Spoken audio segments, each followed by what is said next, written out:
You see the headlines about the conflict in the Middle East, and it can all feel incredibly complex, right?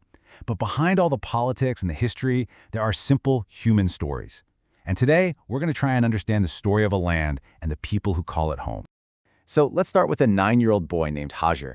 Every single day, he has to walk a long, long way just to find drinking water for his family.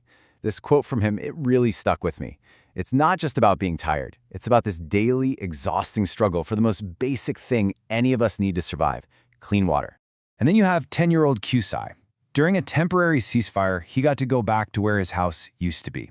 And it was just gone. Everything, including his favorite bike. I think we can all remember having a favorite toy or a bike when we were kids. And losing that, that's a universal kind of heartbreak, isn't it? A small, personal loss inside a much, much bigger one. Stories like Hajar's and Qusai's are happening because of a much bigger story. So let's zoom out a bit to understand the absolute core of the conflict. It's really about one piece of land and two groups of people. Okay, so let's get right into it. For more than 75 years, this has been a fight over one single thing, land. The easiest way to think about it is like this. Imagine two families, and both families have deep, historical, emotional ties to the exact same house. Both believe with all their heart that it is their one true home. That's the conflict in a nutshell. Both Israelis and Palestinians claim the same piece of the world as their rightful homeland. Now, a lot of what you've been seeing in the news is happening in a place called the Gaza Strip. And it's called a strip because, well, it really is one. It's this long, narrow piece of land, only about 40 kilometers long. Just to give you a sense of scale, that's roughly twice the size of Washington, D.C., or a little smaller than a big city like Montreal. It's this tiny piece of land just squeezed between Israel, Egypt, and the sea. And into that small space, 2.3 million people are packed. That makes it one of the most densely populated areas on the entire planet. But here's the number that's really important to grasp. About half of all the people living in Gaza are children.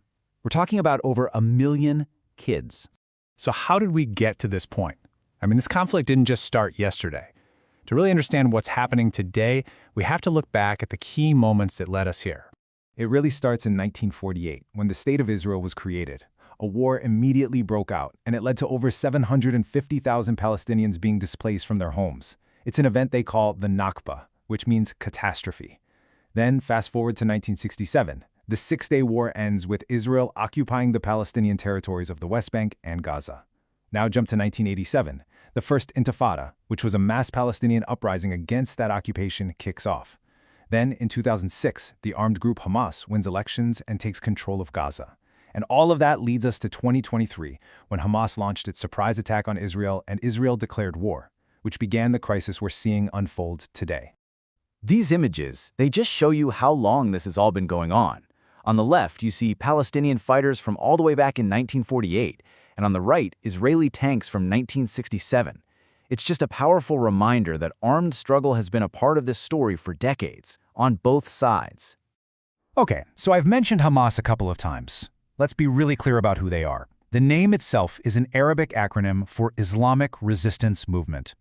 They were officially founded in 1987, right when that first intifada we just talked about was beginning.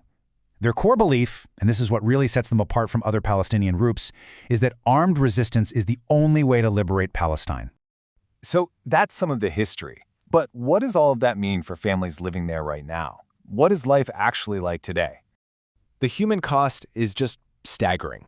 In the recent conflict, tens of thousands of people have been killed or injured, and what's just so heartbreaking is that so many of them are children. Think about this number for a second, 97%. That's the percentage of all schools in Gaza that have been damaged or completely destroyed. These are supposed to be safe places, places for learning and playing. And what's the result of all that destruction? More than 660,000 school-aged children in Gaza have no access to any education right now. Instead of carrying books in their school bags, they're carrying clothes. And this brings us right back to where we started. The daily dangers are just immense. Many children are going hungry. Finding clean water, like we saw with Hajar, is a daily struggle.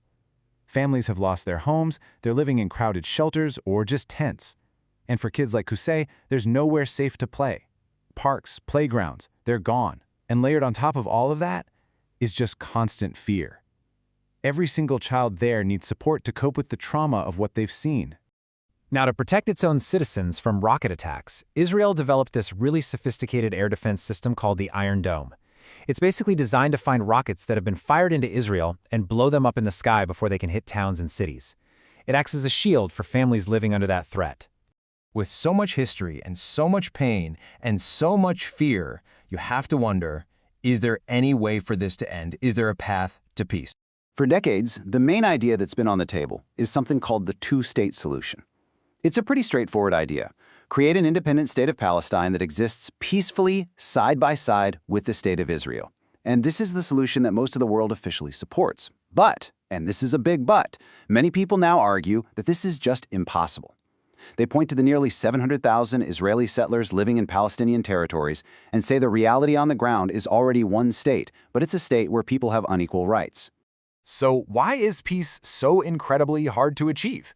Well, first, there's just a profound mistrust. After generations of violence, it's really hard for either side to believe the other has good intentions. Then you have these huge disagreements on the biggest issues, like where the border should be, who should control the holy city of Jerusalem, and what to do about Palestinian refugees. And finally, both societies are politically divided among themselves, with different groups having totally different ideas about how to move forward. But even in the middle of all this darkness, it is so important to remember there are helpers. There are people and organizations on the ground, like UNICEF, who are working tirelessly to provide life-saving aid, food, water, medicine. And all around the world, countless people are calling for the one thing that can stop the suffering, an end to the fighting. So we're going to end with a question that really goes beyond any single conflict. It's something we can all think about. When trust has been completely shattered by years of pain and loss, how do you even begin? How can people learn to build peace again?